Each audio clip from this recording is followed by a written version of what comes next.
baik NGO-nya, para pegiat kemanusiaan, komunitas-komunitas yang pro terhadap perjalanan buruh migran di negara-negara Asia yang nanti kita akan melaksanakan FGD itu, ya. Kalau negara perwakilannya kan kita sudah tahu ya siapa saja. Kemudian kira-kira lakukan secepatnya diskusi dengan mereka, diajukan hal-hal apa yang akan menjadi isu, ya, yang akan dibahas dalam FGD itu. Bahkan di luar dengan perwakilan nanti masuk dengan teman-teman NGO-nya untuk meminta masukan mereka yang terkait dengan silabus nanti OPP, Pak. Ya. Nah, saya ingin ini sudah harus selesai sebelum kunjungan resmi BP2MI ke Hong Kong. Kemudian kunjungan BP2MI ke Taiwan, kunjungan BP2MI ke Singapura, Malaysia, dan mana lagi Pak?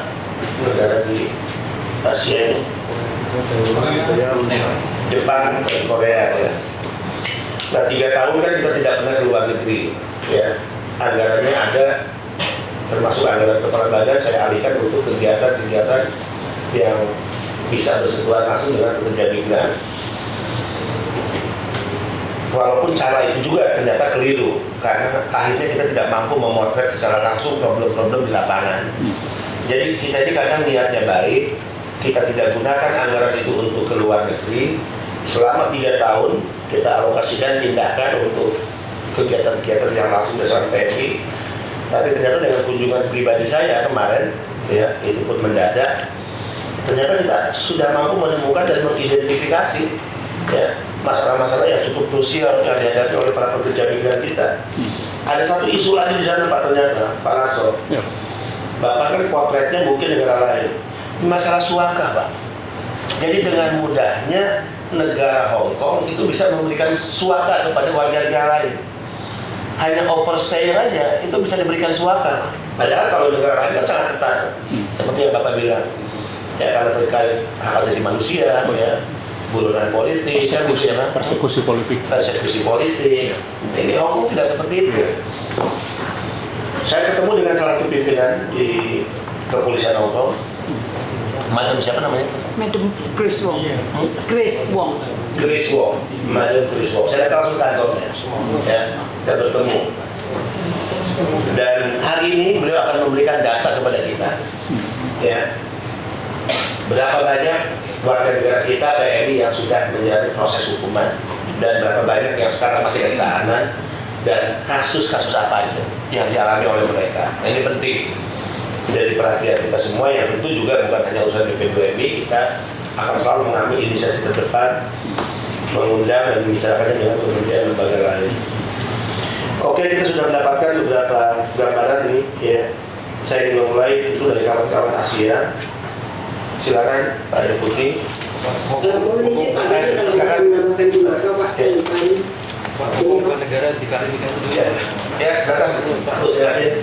Ya, ini untuk Makau. Tadi saya juga sempat bertanya sama teman-teman bahwa sampai hari ini Makau itu belum diakui sebagai negara penempatan dari Indonesia karena mungkin alasan politik dan sebagainya. Nah, saat ini jumlah buruh migran yang ada di Makau itu berasal dari Myanmar, Filipina, Indonesia, Vietnam, Bangladesh, Sri Lanka, dan India. Namun sekali lagi yang terbesar adalah Filipina dan Indonesia. Nah, sejauh ini pemerintah Makau itu tidak pernah memiliki aturan khusus untuk pekerja asing. Jadi siapapun itu bisa datang ke sana dengan visa selama ada visa kerja. Mereka juga tidak diwajibkan untuk melalui agen, ya, ataupun mereka boleh melakukan proses secara mandiri. Selain itu, pemerintah Makau juga tidak mewajibkan adanya notarisasi kontrak kerja dari pemerintah asal atau konsulat. Selama ada kesepakatan antara majikan dan PRT ada kontrak kerja, maka secara hukum itu dianggap cukup di Makau. Nah, namun kita melihat bahwa mayoritas PRT itu masih menggunakan agen. Kenapa? Karena majikan akan mendatangi agen di Makau, kemudian mereka akan mencari PRT, dan rata-rata agen di Makau ini menetapkan biaya antara 10.000 sampai 12.000 patakas untuk satu pekerjaan. Nah, jika ini jika PRT migran ini berpindah majikan, maka mereka diharuskan membayar tambahan 3.000 patakas, ya. Nah, tapi teman-teman PRT migran sendiri rata-rata mengalami potongan gaji selama 3 3 sampai 4 bulan. Nah ini karena di Indonesia sendiri sampai hari ini belum ada perjanjian penempatan, maka ini juga berdampak pada teman-teman yang bekerja di Makau itu sering dianggap sebagai korban trafficking, ya. Dan kemudian di Makau sendiri memang akses pelayan dan perlindungannya sangat terbatas karena KJR itu hanya membuka shelter dan itu pun perwakilannya ya hanya petugas shelter, tapi untuk pelayanannya hanya membantu pelayanan bagian paspor. Mungkin itu aja Pak untuk tambahan Bapak. Oke, terima kasih. Bu Yani tolong di stabilo Bu. Ini memang anomali Makau ini Bu. Bukan ya wilayah untuk penempatan pekerja, tapi faktanya hampir 5 ribuan orang kita kerja di sana, ya kan? Kemudian peluang kerja sangat terbuka, bahkan syaratnya itu tidak terlalu sulit, ya. Tapi bagaimana kita menangkap peluang itu? Kan gitu ya, karena Makau bukan tujuan negara penempatan. Nah, bagi mereka yang sudah bekerja di sana, itu menjadi sulit terkait perlindungan kita kepada mereka. Ini harus kita pikirkan bersama. Ya, silakan Pak Gatot. Baik, terima kasih. Assalamualaikum warahmatullahi wabarakatuh. Pak Deputi dan Bapak Ibu sekalian, Mbak Sriate, Mbak Juni. Yang pertama tentu kami siapa untuk melaksanakan FGD ini, dan sebelum kita laksanakan FGD tentu kita akan diskusi internal dulu dengan tim asal Pak. Kemudian terkait dengan saya sedikit mengomentari yang data. Dulu sebelum ada siswa TKLN yang tahun 2010 memang verifikasi dokumen itu dilakukan secara manual. Jadi teman-teman verifikator mungkin pada saat memverifikasi ya sesuai dengan dokumen yang diajukan oleh PIKN ini. Namun setelah ada siswa TKLN, basisnya adalah NIK pada waktu itu Pak, sehingga pada saat verifikasi kalau dokumen yang diajukan dengan basis NIK dan itu tidak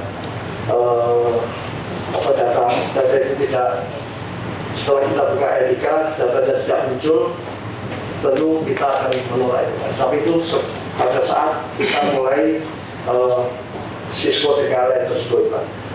Nah kemudian terkait dengan yang sudah terlanjur punya data tadi sesuai dengan arahan pimpinan Bapak, mungkin memang perlu dilakukan amnesti saja Pak terkait dengan data ini, dan nanti bisa disesuaikan dengan data NIK atau paspor. Dan juga ini juga kementerian terkait yaitu Kemenkumham dalam ini Dijen Imigrasi, Kemenaker maupun Kemendagri. Ya. Kemudian yang kedua Pak terkait di Makau. Memang banyak pekerja migran kita yang bekerja di Makau itu diputus kerja secara sepihak oleh pemberi kerja. Dan kemudian untuk menandatangani kontrak baru, dia harus keluar dari wilayah hukum dulu. Dari wilayah hukum dulu, biasanya menuju Makau karena lokasi tersebut yang terdekat. Dan biasanya para pengurusan kontrak kerja baru itu bisa mencapai $10.000 Hongkong. Dan itu dibebankan pada BNI. Mungkin kita bisa melakukan koordinasi Pak dengan kerja dari Tiongkok terkait dengan mekanisme pengembangan biaya perusahaan kerja baru. Ini bisa dibebankan pada pemberi kerja yang baru, tidak diberikan kepada BNI. Nah kemudian setelah dikeluarkan Dirjen Bina Benta yang membuka Makau sebagai tujuan penempatan. Dan saat ini memang banyak JKN atau PNI yang ingin bekerja di Makau. Namun banyak juga yang belum memahami persyaratan maupun mekanismenya. Tapi itu menjadi tugas kita bahwa kita wajib melakukan sosialisasi secara masif terkait dengan persyaratan dan mekanisme penempatan PNI khususnya ke Makau. Mungkin itu Pak beberapa yang dapat saya sampaikan. Terima kasih. Assalamualaikum warahmatullahi wabarakatuh. Kita ada dirjen baru tentang penempatan Makau udah masuk. Udah Pak. Oh, Makau udah masuk ya. Program 40 Pak. Sudah kasih ke Muslimatin juga. Oh iya, sudah dikirim dulu. Terus dikasih bahwa Makau sudah menjadi negara Tujuan tempatan, bukan negara ya. Bukan negara, bukan. Nanti Cina marah sama kita. Hongkong juga Pak. Bukan Pak. Nama resminya itu wilayah administrasi Wilayah khusus. administrasi khusus ya. Hongkong juga sama. Iya. Oke. Bu Yani, penempatan dulu ya.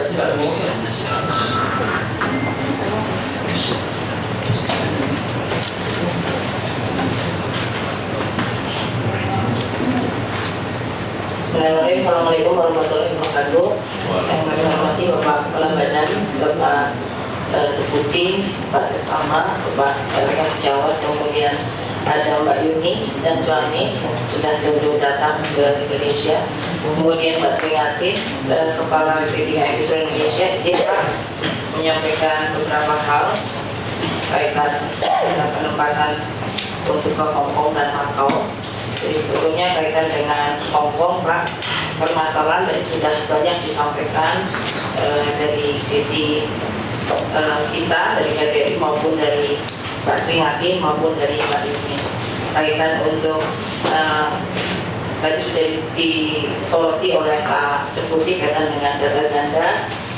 Kami dari sisi teknis akan segera melakukan koordinasi dengan kementerian lembaga terkait untuk penyelesaian. Namun memang sekali lagi Pak, ini mungkin isunya isu nasional. Jadi dengan isu nasional itu mungkin memang harus ada keputusan di pengambil kebijakan tertinggi. Nah dari sisi kami teknis tinggal nanti melaksanakan apa yang sudah menjadi kebijakan secara nasional tersebut.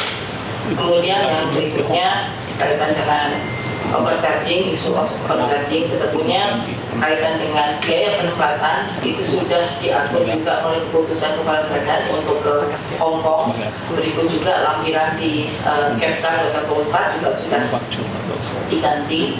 Dan sampai di akhir FGD terakhir kemarin sebetulnya yang belum putus itu hanya masalah jasa perusahaan. Jadi kalau yang lain sebetulnya sesuai dengan embulanan kontrak yang sudah disetujui oleh imigrasi Hongkong.